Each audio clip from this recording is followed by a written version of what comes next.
manok mga katrops. So yung manok mga katrops, sinangkapan din yan sa loob. May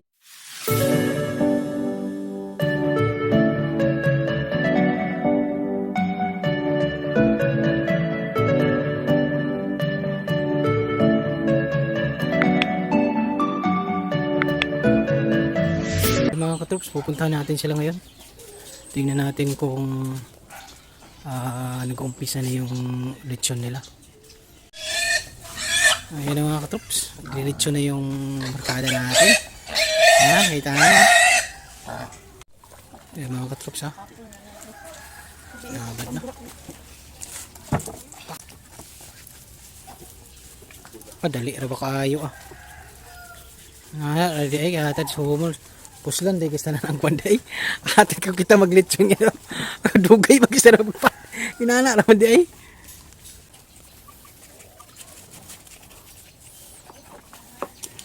Yan no.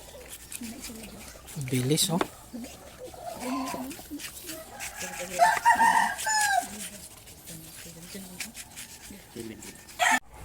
Ayan mga katrops oh. Babad naman yung may puwitan mga katrops. Ayan oh. Bilis lang mga katrops oh. Kita nyo naman.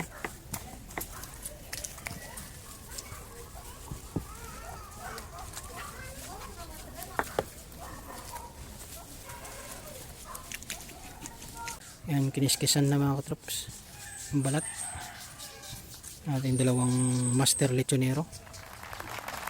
Ayan na oh.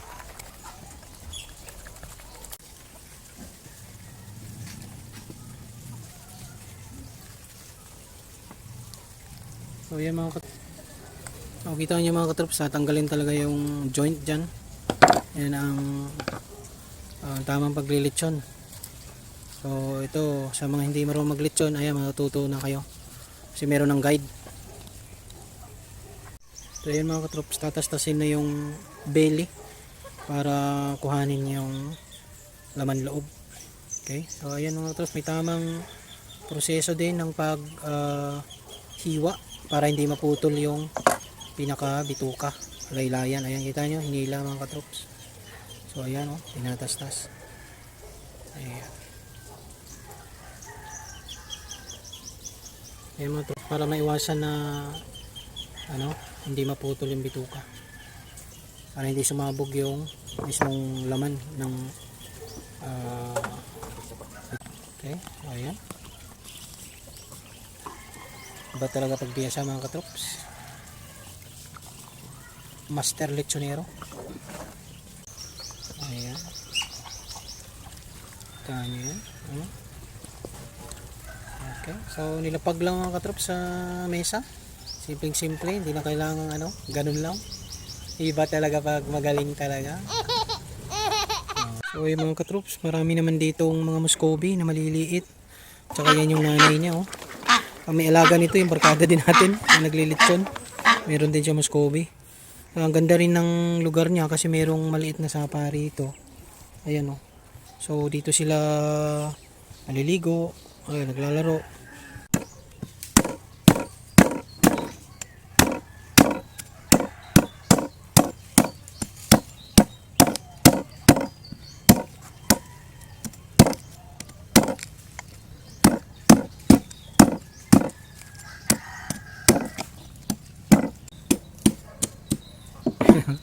Yan mga katrops, isa nating tropa. Umakyat na kasi mga katrops. Ang ipangkukulay natin dito buko. Okay, hindi tayo gamit ng Pepsi o kaya Coke mga katrops. Sa amin Cokes. Ay mga katrops, yan ang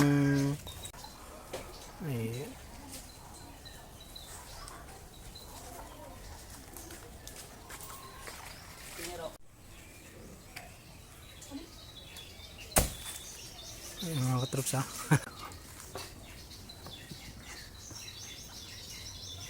Okay. Ayan.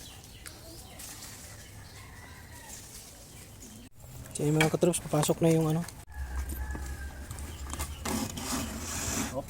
shoot na mga katrops oh. Mga katrops, tatahi na siya ng lechon. Ay mga katrops, simple lang, gamit straw lang mga katrops. So itatali mo na dun sa mismong pinaka back ribs para hindi gumalaw yung bakal, saka tatahiin yung belly.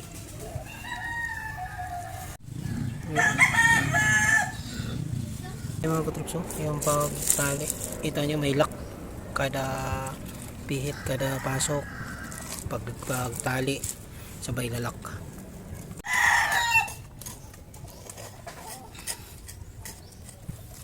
Yung mga katrops, yung ginagawa para manuot mga katrops yung ano.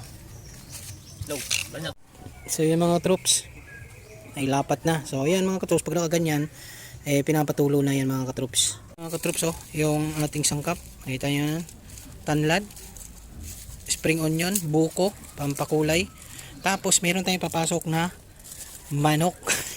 Dalawang manok mga katrops sa loob ng belly ng lechon baboy o baboy na lilitsonin. Ayan, so sinangkapan muna ni Master Lechonero yung manok. So ayan mga katrops, yung mga sangkap, 1 kilo na asin. Kita nyo mga katrops, ayan. Asin. So ang ilalagay daw dyan, sabi niya kalahati. Ayan mga katrops, tignan nyo kung paano paglagay. Kita nyo lagay ng hiwa kanina. Ayan, dyan manunuot yung lasa ngayon. So ayan mga katrops, kalahating kilo ng asin sa ganito kalaking baboy, nasa 30 kilos na baboy mga katrops, 30 to 35. So ito naman mga katrops, yung tropa natin, iba naman yung ginamit niya. Mostly ang ginagamit magic sarap, pero yung kanya ginisa mix.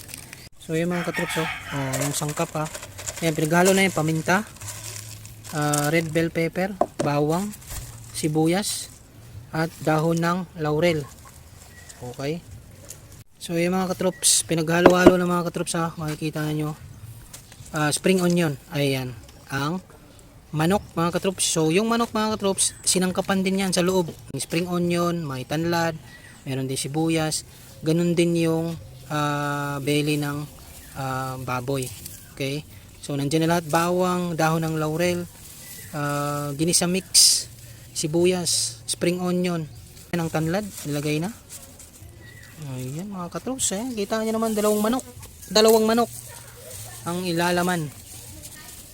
Ayan, yung isang tanlad pa. So yun ang mga katrops, tatapusin na yung pagtahi para sarado na. Ayan, isasara na yung sa ribs. Ribs pa lang yan mga katrops, para hindi tumapon yung mga sangkap, saka yung belly mamaya. Okay, ito yung dalawang chicken. Okay, so kakaiba yung lechon natin mga katrops ngayon. May dalawang manok sa lechon belly. Tapos ang pangkukulay mga katrops, yung buko. Okay, so yun ang mga katrops. So tatahiin ng mga katrops ng mismong belly. Okay, hindi na to ribs, tapos na yung ribs, nasara na, para hindi lang tumapon yung mga sangkap. So ito na, tatahiin na tayo ng mismong belly. So isasara na mga katrops.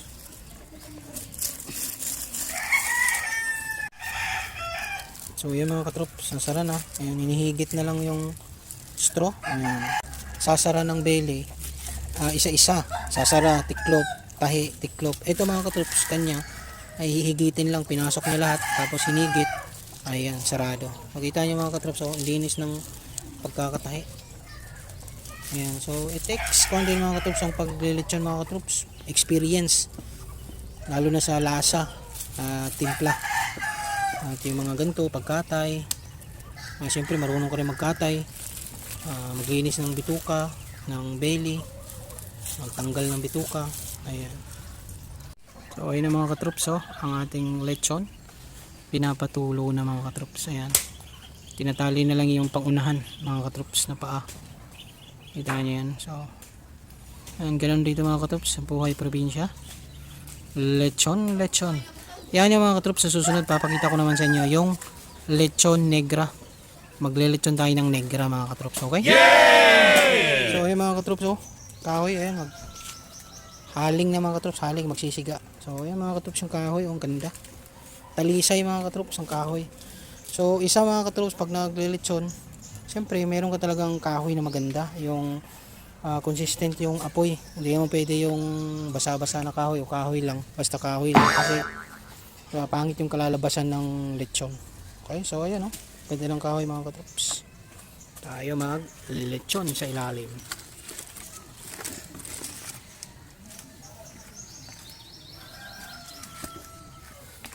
Ngayon mga katrops yung pagsisiga.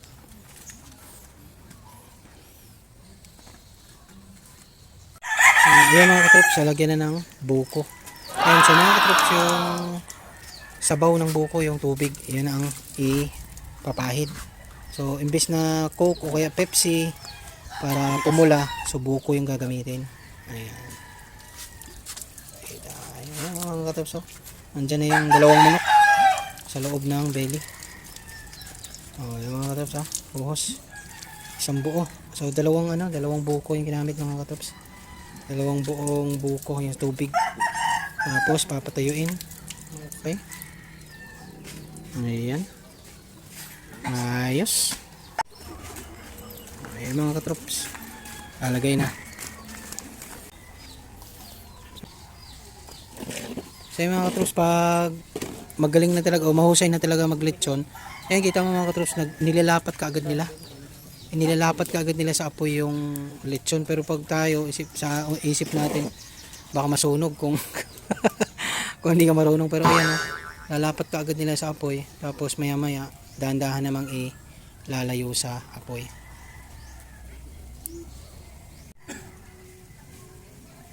Yung mga katrops, simple lang yung. So yun mga katrops, medyo namumula na. Ayan ang lechon natin. Okay, yung mga katrops, kung napapansin nyo, may nakahanda na bakal ito. Yung bakal na yan na mahaba. So yan mga katrops, sabi ng master lechonero natin, yan ay panghanda para pag bumitak yung balat, yan yung isusulda mo para hindi mawatak o mabitak ng malaki, para hindi na siya mawasak yung balat. Okay, so yan. Tapos dun sa dulo mga katrops, meron din siyang wire para naman yun sa pag may lumubo na balat, yun naman yung itutusok para hindi magkaroon ng chicharon na balat. Okay, so yun yung mga katrops, yung mga tips din na kailangan nating malaman para panghanda na agad, para kung may bibitak na balat, tatapalan mo agad nung bakal na yan para hindi na siya bumitak na malaki. Tapos meron kang wire na nakahanda na rin doon para pag may lumobo na balat, pwede mo na kaagad tusukin. Okay, mga katrops, so maganda yung kahoy mga katrops kasi talagang consistent yung yung apoy. Hindi yung gaya ng ibang kahoy. Yung kahoy na yun mga katrops, talisay. Napakaganda. So ayan mga katrops, umulan na mga katrops. Kita nyo yung yung hangin papati. May kasamang hangin. Talaga naman. Ayun na yung lechon natin mga katrops. Kita nyo naman. So medyo bumitak na po sa may paanan. Kasi nga hindi makasingaw mga katrops dahil punong-puno yung belly. Nilagyan ba naman natin ng dalawang manok. So normal lang na bumitak yan kasi ganyan talaga at hindi makasingaw sa may belly. Mga katrops, kita nyo naman, mamula-mula na. So mga katrops, okay lang yung bitak mga katrops kasi meron kasi tayong in-stock na dalawang buong manok ba naman sa belly. At saka yung baboy na to mga katrops, 30 kilos lang to mga katrops. Hindi to malaking baboy na. Kaya pag naglalaman ka ng dalawang manok rito sa belly, natural na yung singaw niya, yung init ng apoy, lalabas talaga yan kasi hindi makasingaw dun sa belly. Kaya mo yung belly, busog na busog. Dalawang manok na malalaki nilagay dyan. So, ayan, kita nyo naman. Pulang-pula na, pantay na. Okay?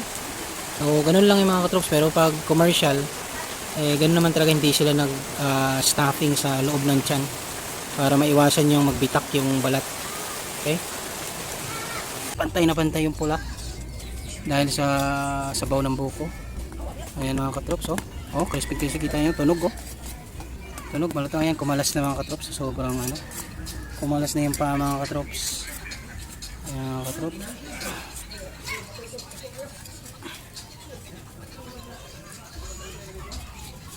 so ayan mga katrops, kinikis-kisa para yung mga tutong-tutong ito matanggal. Ayan mga katrops, lechon na naman. So ayan mga katrops, talaga namang inabot na tayo ng ulan. Ayan mga katrops ang ating lechon. Mabuti na lang pumula na bago bumuhos yung ulan. Kasi mahirap na papulahin mga katrops yung balat at pakrispihin pag gantong malamig na yung paligid mo. Ayan.